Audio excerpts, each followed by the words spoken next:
This is Smiles TV.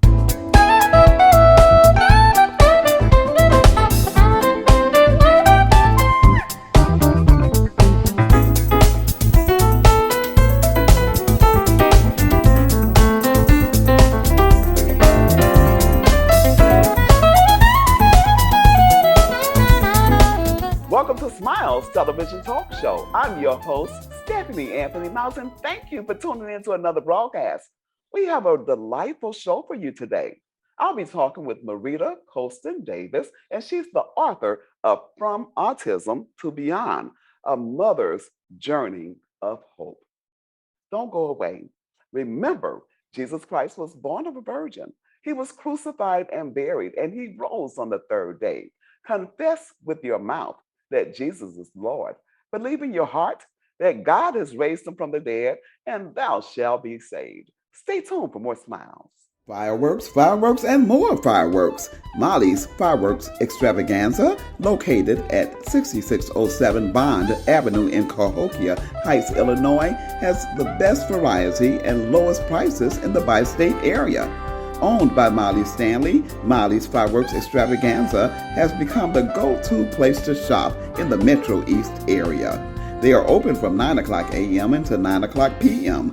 Molly's Fireworks Extravaganza, located at 6607 Bond Avenue in Cahokia Heights, Illinois. Marietta Davis is an accomplished technology sales executive at IBM and is currently serving as the managing director for the Global Worldwide Coca-Cola Association. She leads an international team that supports Coca-Cola in areas of data analytics and artificial intelligence, automation, and security. She previously served as the Vice President of U.S. Dynamics at Microsoft as the highest-ranking African-American executive in North and Latin America. While at Microsoft, Davis successfully oversaw and grew multiple businesses to billion-dollar corporations with triple-digit growth milestones. Marietta and I met at Bradley University, where she received her bachelor's degree. She also holds an MBA from Loyola University. A published author, Davis has written articles for the Huffington Post and Thrive Global. You just heard a lot about our guest, Marietta Davis, who is the author of From Autism to Beyond, A Mother's Journey of Hope. Learning that your child is autistic brings out a myriad of emotions. Our guest today will take us on her journey of hope. Marietta Davis, thank you for coming to Smiles Television Talk Show. Thanks for having me. It is just great seeing you, and I want our audience to know that we go way back. And we won't tell them how far back, okay? But we were college buddies, and that's where we first met. And Marietta became just one of the closest friends to me of most anybody. Marietta, you have had such a great professional career, and then to find out that your child is slightly different, that must have been very, very impactful for you. Would you just share with us a little bit about your background and your journey? Stephanie, that's a great question. And I don't think any parent is ever prepared for, information that makes your child feel less than typical. I like to use the term typical versus normal. And so there's just so many different thoughts. The objective was to really kind of focus in on what was it that we needed to do to be able to provide for him the best future he could. So there were a lot of emotions, but the most important emotion was pull yourself together and give him what he needs to have so he can be amazing, whatever that is in the future. Marietta, in reading your book, I found out some great things about you that I didn't know. For example, I didn't realize at 4 years of age, you were pretty much considered a genius, so to speak. Yeah, you're laughing about that, but you were very, very bright as a child as you are today. Tell us a little bit about your experience of being the only African American child in your school and some of the things you encountered at such an early age. To say that I was a genius would be a gross overstatement because I'm not. Most people who know me would gasp and say that can't possibly be correct. I just, my parents got me in an early nursery school, and I did very well, and I tested, and I was able to skip kindergarten and got into the first grade at 4.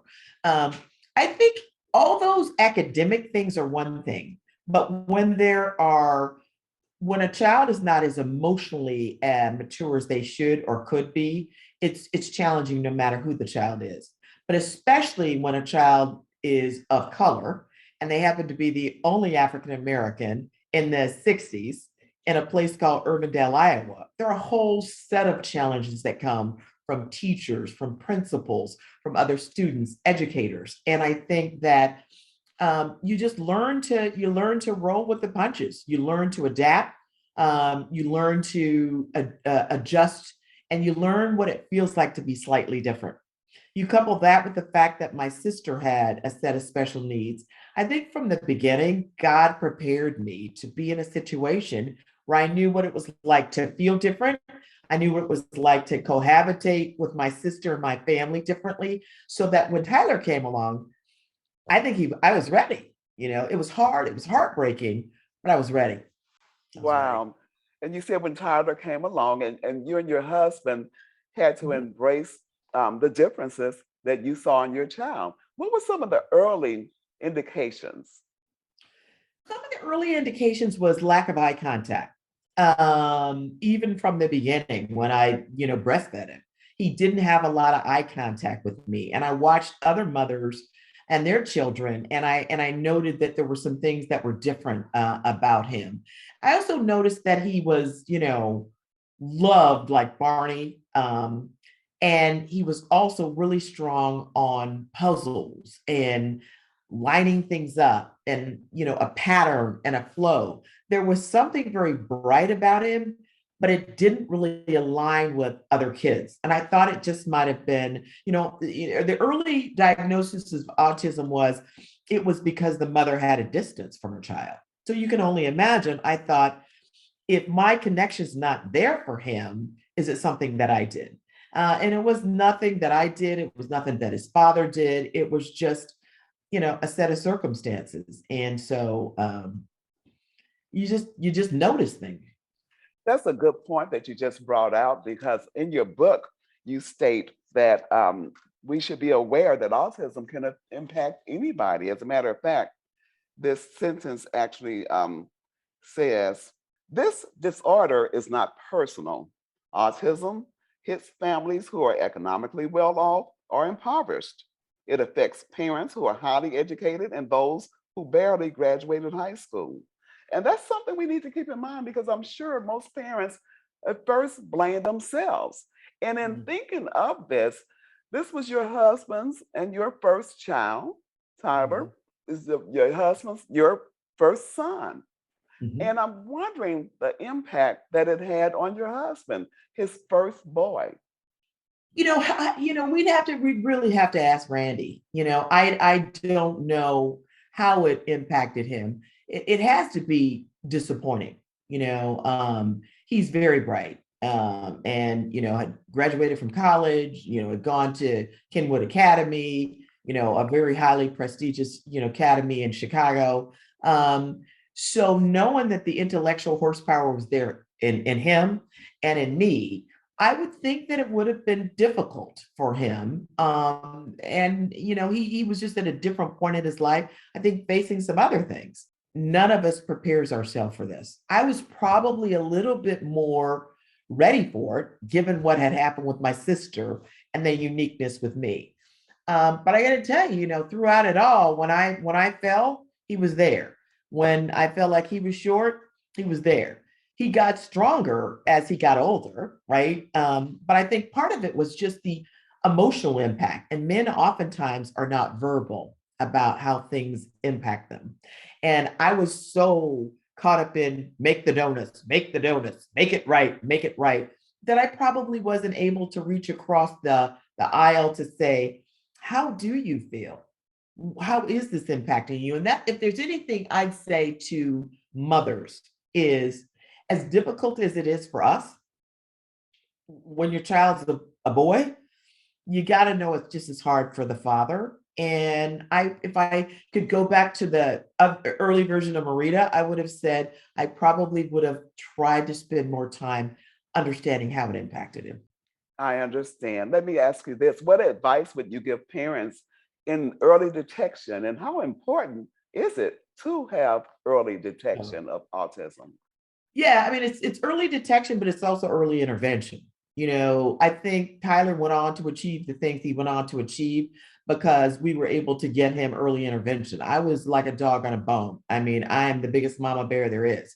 And so there wasn't a seminar I didn't go to. There wasn't a study that I didn't read. There wasn't anything that I was insistent that the school district provided him with his individual educational program IEP. And in instances, I had to go get an advocate to ensure that he was going to get the services that he was due.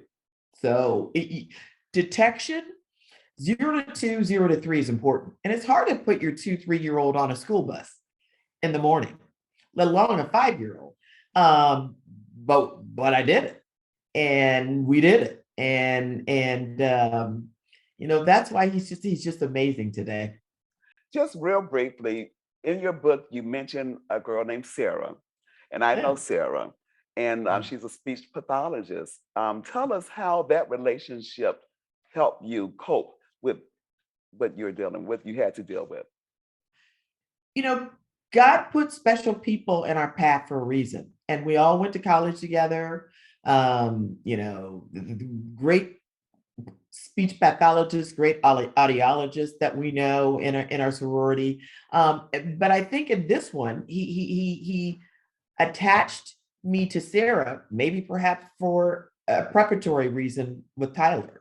And it was those conversations that I was able to have with her to say, hey, seems something's not quite right. I feel like there's this thing called, I read it called PDD, and I think he might have it. And she was just slow to jump to judgment. But if it wasn't for her work at the University of Illinois, the Chicago campus, and the team of experts that we were able to get a cross-category diagnosis for Tyler very, very early, I don't know that he would have been as far along. And so you take a friend that's your sister that you've known since you're 18 years old, and they're walking along their own journey, and you're walking along your journey. We shared so much. I shared a lot of tears. I shared disappointment. I shared frustration, but she was always there to hold my hand, to pick me up, to say, it's going to be okay. Rough day today, but tomorrow's going to be better. And I'm going to be here for you. And so she will ever have an amazing place in my heart, as well as Tyler's. I mean, he loves her. He sends her Mother's Day cards every year. So he loves her. Wow. Marietta, you have a very wealthy professional background, and you have Mm. a background that caused you to have to really be intense in your work. How did you Yeah. juggle your professional life and your home life? If I look back on it, I'd say not very well. And I think, you got to be able to give yourself your own grade. I think that, like I said, I'm not sure how my husband dealt with his. My escape mechanism was work. And so it was the one thing I can control. I couldn't control all the different things that were going on in my marriage, and I couldn't control the things that were going on in my home life. I'm in my son's life, but I felt like I could do what I needed to do at work. And so a lot of people I speak and I mentor young women as they want to climb the corporate ladder. And they said, how did you do it? And I think not successfully. And I think part of it was an escape mechanism because it was the one thing I could control. And so I worked, work, which was good, right? And I think there's a reason for it. Otherwise, I would have clung to Tyler. And I think if much is given, much is required. So I was really blessed along the way with people that believed in me as well. There's some great points in here about Tyler and his growth and the things that he's accomplished. Take us on a brief journey because he's a college graduate. Hmm. Hmm. Yeah, so, Well, the brief journey, wow, that would be hard. I want people to read the book, and okay. I want people to get the book on Amazon. I mean, Tyler is just one of those people that, He aims to please. He doesn't give up. He doesn't want to stop until he gets something done right, which is one of the characteristics of the disorder. You think about that television show, and then television imitates life, The Good Doctor. I mean, the good doctor goes out and does amazing things and has a foresight that none of the rest of us have.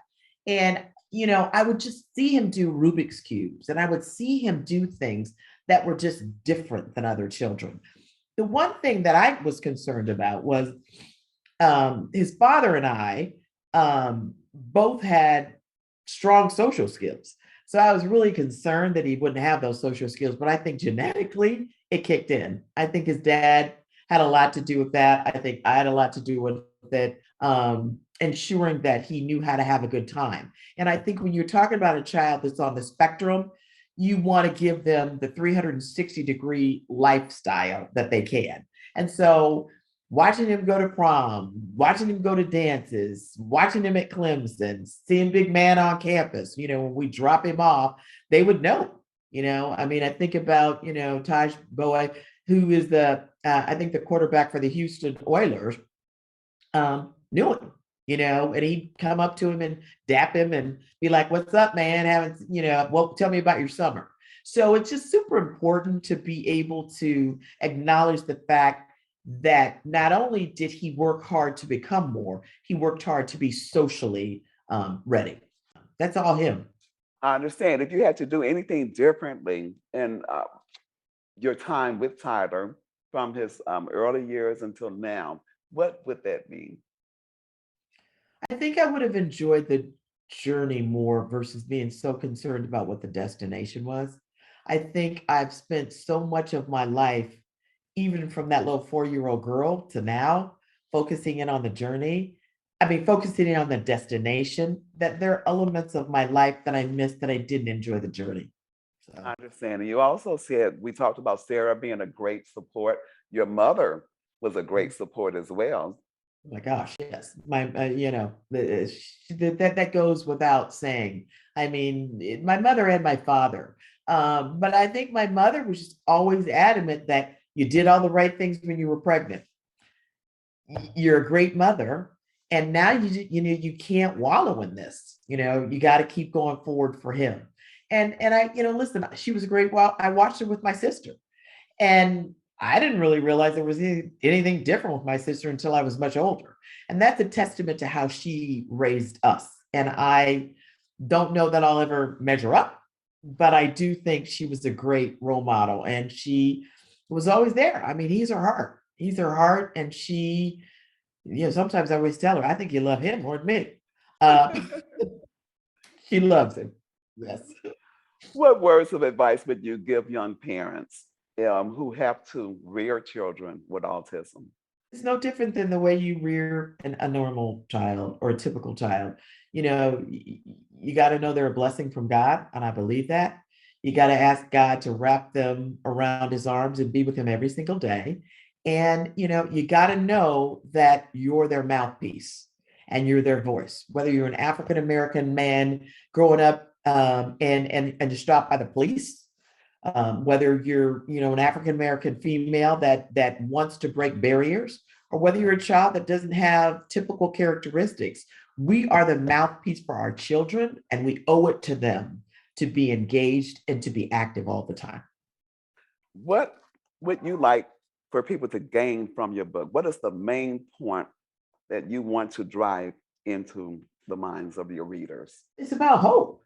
You know, just because your child is born with autism or Down syndrome or cerebral palsy, or they're born typical and then mental health issues show up later in life. It's a journey, not a destination, and it's all about hope. I want them to walk away with hope. Everybody's outcome's not going to be the same as Tyler's. Some are going to do a lot better, some are not going to do as well in society's terms, but it's what your version of hope is, and just stay on that journey. And if people want to get your book, From Autism to Beyond, A Mother's Journey of Hope, how can they do that? They can do it in two places. They can go to Amazon.com and click in the search engine, From Autism to Beyond, A Mother's Journey of Hope.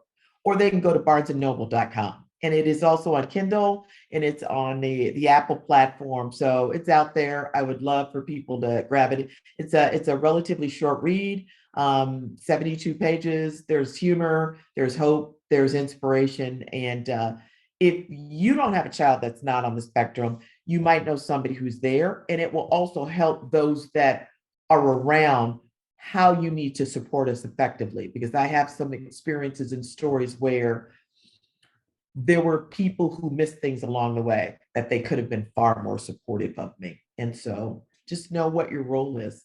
I really appreciate you taking time and spending with me, Stephanie. It means a lot to me.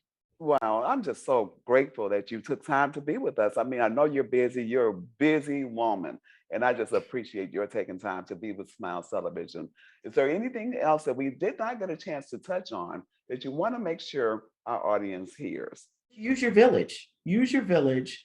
Understand that every child's a blessing. Take advantage of the journey and focus less on the destination. That's it. Well, thank you, Marietta. I'm looking forward to seeing you soon. And I want to remind our audience once again, get the book, Autism to Beyond, A Mother's Journey of Hope. And I'm so glad you put that in there, A Mother's Journey of Hope, because we have to keep hope alive. Marietta, thank you again. You do. And God bless you and Tyler and the whole family. Looking forward to seeing you soon. And I want to thank you for tuning into Smiles Television Talk Show. Remember, from Autism to Beyond, Mother's Journey of Hope. Get the book. Only what you do for Christ will last. And Jesus is the Lord. The Lord be magnified. Keep smiling. The Smiles Television Talk Show wants to showcase your business, organization, church, and activities. If you have an interest in being a guest on Smiles Television Talk Show, or if you have any show ideas, contact Stephanie Anthony Miles at SmilesTV777@gmail.com. You may also call 618-741-3770.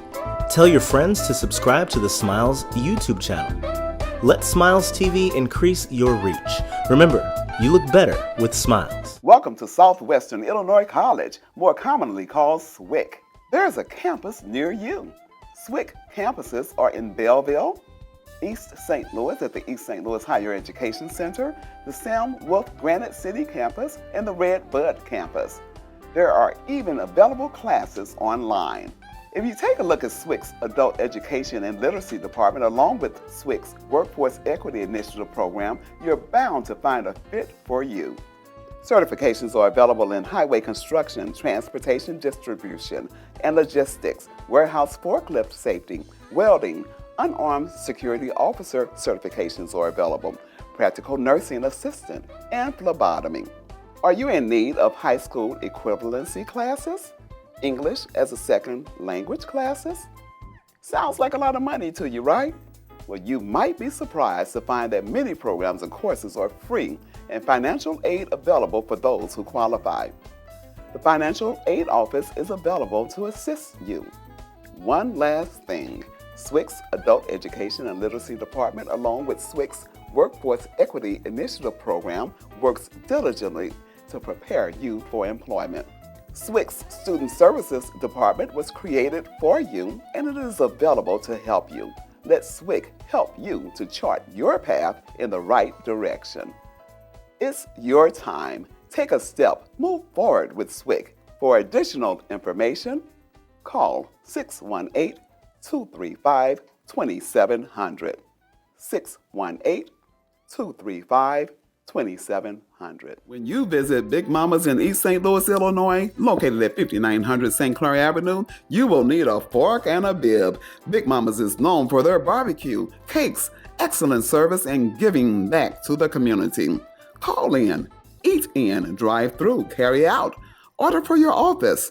You can call Big Mama's at 618-398-8950 or visit 5900 St. Clair Avenue in East St. Louis, Illinois. Are you looking for an insured and bonded residential or commercial contractor? On Time Contracting, owned by Ali McDowell, is just a phone call away. On Time Contracting operates with the utmost integrity and quantities to complete your project right on time. residential or commercial, exterior or interior, roofing, siding, flooring, you name it. If you want your project completed for the price quoted and at the time quoted, contact On Time Contracting. Good, quality, professional work guaranteed to be completed on time. Call 618-567-3591. No project is too large or too small. On Time Contracting. Call On Time Contracting today.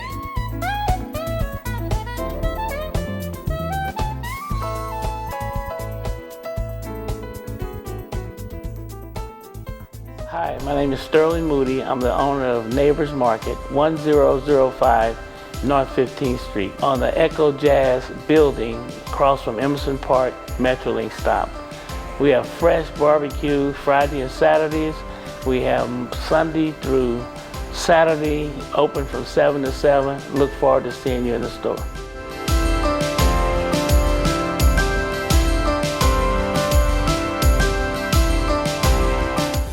IDEX Media does a lot. From IDEX Photography to IDEX Films. We help create forever memories and forever impressions.